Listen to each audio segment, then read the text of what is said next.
This is the Tates Academy guided practice notes for 8.4, finding the surface area and volume of spheres. So problem number one here, a mixture of a couple of things. First, they start us off with finding the radius of a sphere. So you see they give us a sphere here and the distance all the way across.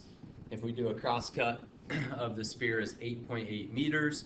So that essentially is your diameter. So if the diameter is 8.8 and we want to find the radius, then we would take the diameter 8.8, divide that by 2, and 8.8 divided by 2 is 4.4 meters.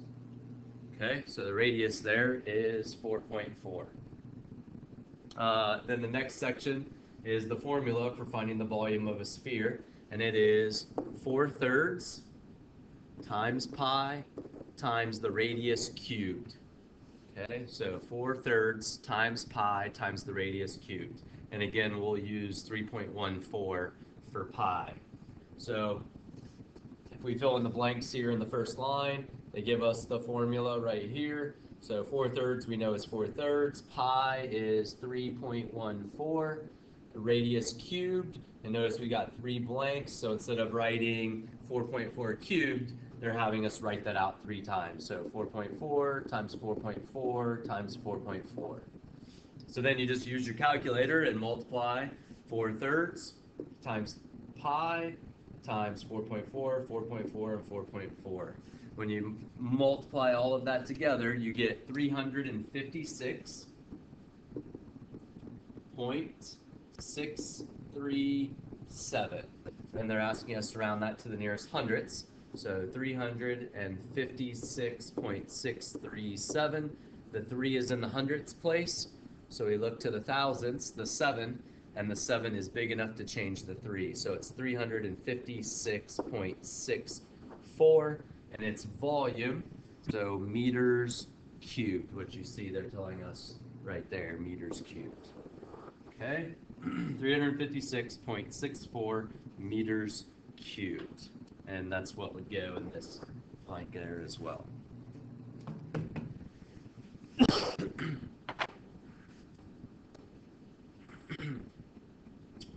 If we look on the next page, problem number 2, again, we're using volume formula, 4/3 times pi times radius squared. So if we look at the information they give us, it says Diane bought a spherical ball made of quartz at a garage sale. The volume of the ball is 1,450 cubic centimeters. What is the radius of the ball to the nearest centimeter? So nearest centimeter, you're rounding it to the nearest whole number. And again, use 3.14 for pi.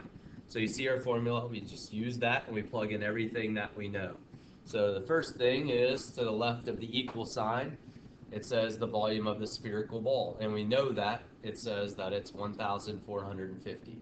So the volume is 1,450 equals, and you see that you use squiggly lines here for the equal sign. That means about, a little squiggly line there and there. Since we're rounding pi to 3.14, then it's not an exact answer, it's around it. So volume is 1,450 equals 4/3 times pi, which we know is 3.14, times the radius cubed. And of course we don't know the radius, that's what we're solving for. So the first thing that we need to do, our goal ultimately is get the r all by itself. But before we can get the r all by itself, we want to get the r cubed. So we got to combine like terms and then get rid of numbers. So you'll see first step here is to multiply, and we're multiplying these two numbers that are on the same side together, the 4/3 times the 3.14. And when we multiply that, we will get, we're going to leave it as a fraction there. Let me erase this and rewrite it. Not much room here. So we'll multiply and we'll still have the 1,450 over here.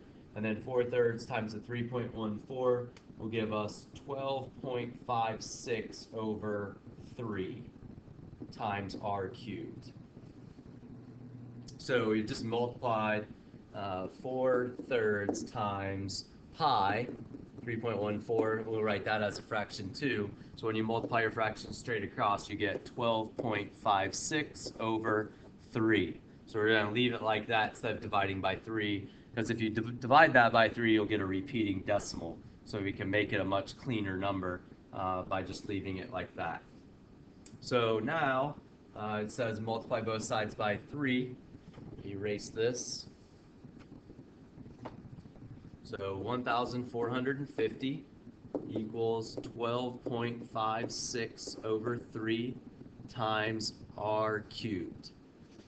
So multiply both sides by 3 times 3 times 3, and that's to cancel those 3's out there. When we do that, we'll get 4,350 equals 12.56 r to the third power. Okay, so we got rid of our 3's. Now again, we want to get r cubed by itself, so we need to get rid of the 12.56. It's multiplying by 12.56, so we're going to divide both sides by 12.56. I'm just going to work it out to the right here where I've got enough room. So we divide both sides by 12.56, divide by 12.56. When we do the division on the left-hand side, we get 346.34 equals r cubed.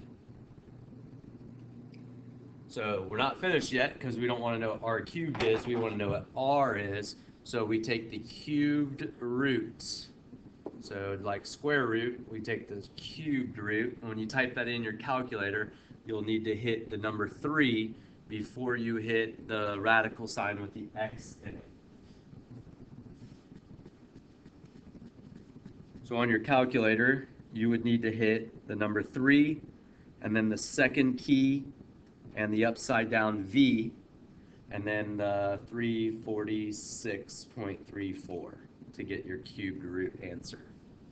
And you'll get 7 point, when you do the cubed root, obviously the right side we have r, on the left side you'll get 7.0226, and then it keeps going, but they want us to round to the nearest whole centimeter. So the 7 and the 0 is not big enough to change the 7, so 7 equals r. So your radius is 7 centimeters. Okay.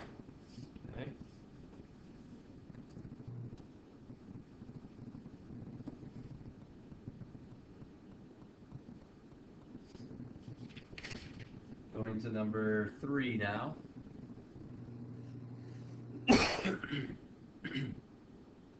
All right, number 3, now we're looking at surface area of a sphere, and it gives us a radius of 6 centimeters, and of course using pi for 3.14 for pi. And your formula for the surface area of a sphere, surface area equals 4 times pi times the radius squared. So pretty simple formula there, 4 times pi times the radius squared. So we plug in everything here. S equals 4 times 3.14 times the radius squared, which is 6. So 6 squared. So then we just do all of our multiplying, 4 times pi times 6 squared. Again, using 3.14 for pi, and you'll get 452.16 centimeters squared. Surface area this time, so units squared. And if you round it to the nearest tenth, it doesn't say where to round. If you round it to the nearest tenth, you could get 0.2 centimeters squared. Okay. And the last one, number 4. Another one dealing with surface area. Again, surface area equals 4 times pi times r squared. So just plug in everything that you know. They want to know what is the radius to the nearest centimeter. So again, the nearest whole number. So just plug in everything you know. They tell us that the surface area is 3,215.36. So we replace S with its value, 3,215.36. Then there's an equal sign, then the number 4, then pi, which is 3.14, then the radius squared, and we don't know the radius. So then combine your like terms, nothing to do on the left side. And go ahead and combine your like terms on the right. So 4 times 3.14, and you get 12.56 times r squared. And to get rid of the 12.56, we'll divide, as it's multiplying the r squared. So to get rid of things, we do the opposite. So divide by 12.56, divide by 12.56, and 3,215.36 divided by 12.56 will give you 256 equals r squared. Again, those cancel because they equal 1, and 1 times r squared would give you r squared. And again, we don't want to know what r squared is, we want to know what r is. So this time we're just simply doing the square root of both sides. The opposite of squaring is square rooting. So the square root of r squared is r, and then the square root of 256 is 16. And that comes out evenly for us. So that would be your 16 centimeters. No need to round because it comes out as the whole number. That's the Tates Academy guided practice for 8.4 volume and surface area of spheres.